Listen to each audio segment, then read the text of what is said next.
Welcome. Well, appreciate both of you joining us. For those of you out there that are not familiar, we've got a couple great client panelists that are going to join a discussion about retention, automation, customer experience. We've got Edmund Mackey. He's Chief Marketing and Strategy Officer at Aptive Environmental.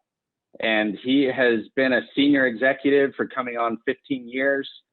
He's been in telecommunications, home services, and even health and fitness industries. And he's had leadership positions at DirecTV, ServiceMaster, Apex Fitness Group, California Fitness. And as of the last 2 years, he's been the Chief Marketing and Strategy Officer at Aptive Environmental. And he's focused on, among other things, customer retention and sales. And then we've got Mike Givlin, and he is the CEO of Certus Pest. Mike goes all the way back to 1996 when he started a bird control company, and he was acquired by Steritech in 2007, and then went on to be a part of that group for a number of years, had executive leadership positions there for 9 years.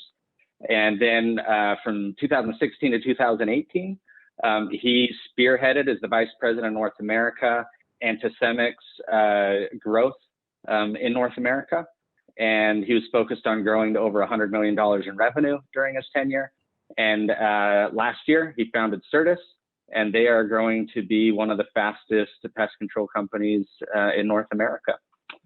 So thank you, both of you, for joining. We know your time is valuable, and I'm excited to have a discussion. I'll kick it off and say, let's jump into talking about customer experience first. A recent Gartner study reported that 64% of people believe that customer experience was more important than pricing. And maybe I'll start with you, Edmund. How has developing your customer experience strategy changed some of Aptive's solutions or helped you evolve your operation? For us, it's been a real growth process because Aptive is, at the end of the day, one of the largest sort of sales engine companies, in the country. And so to go from a sales mentality to a customer experience mentality and making investments to do that, we've had to think about everything from how we service the customer, what sort of technologies and software do we need in place to adequately track customer behavior, what actually customers want in their experience. The things that we think is important as an operator may not be what the customer thinks is important.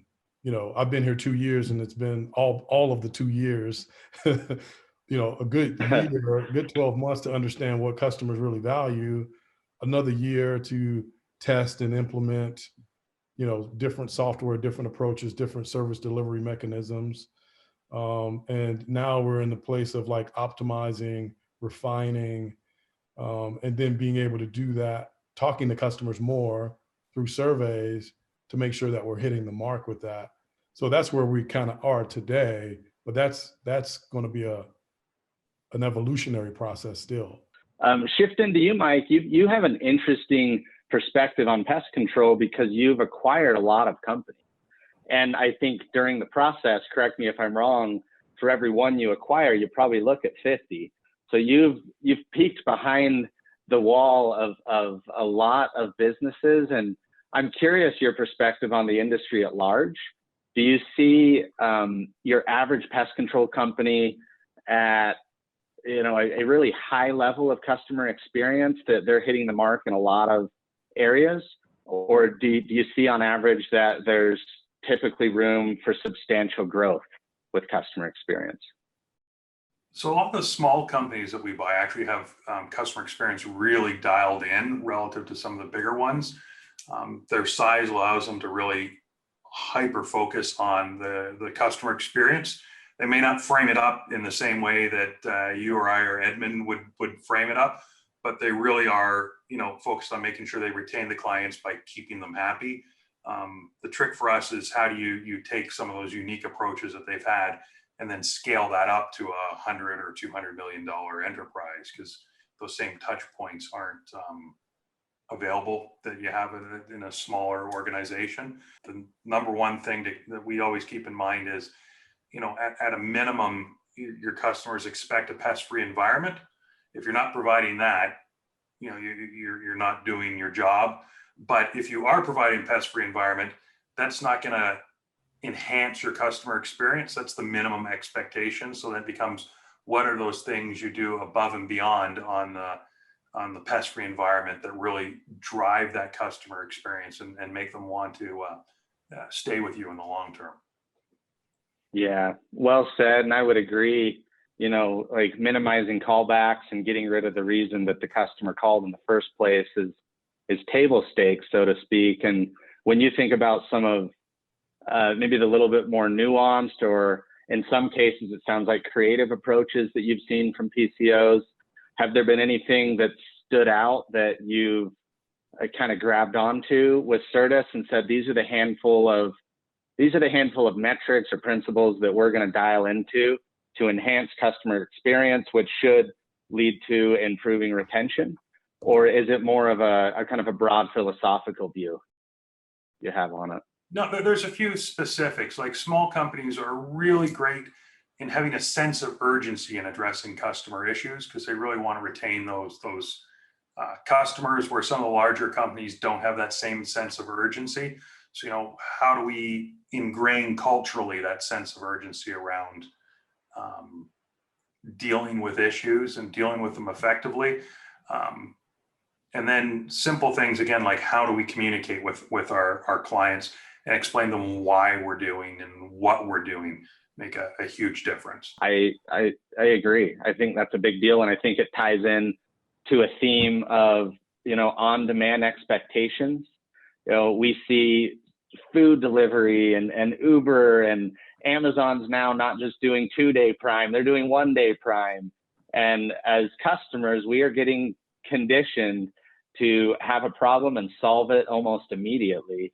So shifting back to you, Edmund, I'd be curious to hear, how do you think about that? No, I think that's a very timely discussion and timely question. It's actually one that we started in depth about a month ago, as we're looking at our strategic planning process and sort of where the market might go. And this was a topic of discussion just around on demand and what on demand means, what responsiveness means. I like the way that Mike coined it, sense of urgency, because I do think there are different paths of what that means to different customers at different life stages. Us sort of doing an ostrich and putting our head in the sand is not going to change the fact that the customer is going to move closer to that as an expectation than further away from it. And so for us, it's about, when a person is a reservice, building in our response time. What is our response time? Do we have a service level agreement there where we're going to say something like, we'll be there within 24 hours? I even hate the word reservice, because it sounds so benign. You know what I mean? Mm-hmm. When really you went to someone's home, you didn't do what they expect you to do the first time, or the service didn't meet their expectation. Now you gotta, not only did you not meet the expectation, but you were so off that they actually called you to inconvenience themselves again to be home for another service to take place. But we then call it a reservice. It just sounds so benign to me that even that kind of language we use internally, I'm working to sort of change, that it needs to be something more frightful than reservice, not just, so benign, service. No, right. It's work. It's something else. If you can find a better term for callbacks, let me know, because I share your pain that it doesn't create a sense of urgency around the issue. Yeah. One of the things we've done on that theme is we don't measure retention anymore. We specifically measure cancellations. It's the same thing, but it's a different side of a coin, right? When we talk to our managers and we say, hey, you've got 80%, for ease of math, because I'm not a math guy, 80% retention. They're like, hey, 80%, that's pretty good, right? You get 80% in school. I'm pretty happy. But the other side of that is that means 20% of your customers are walking out the door. So let's focus on what we want to focus on, which is we only talk about cancellations and getting Yeah. that number down as opposed to moving the retention up. And I'm it in the just, same boat with you. yeah, it just Cancel and changes the return. focus, right? Yeah. There's also, whether it's a new or current customer that wants to get a hold of you, there's just responding, is kind of on demand category one, and then it's getting out there and doing the job is category number two. Something just interesting to think about. So let me shift it to our last question, which is, and using automation tools and just keeping an eye on what's out there, particularly with customer service and sales. I'll start with you, Mike. What is your view of how far it can go? I really see machine learning and digital pest as the wave of the future, and for a couple of reasons. You look at like the machine learning component of it.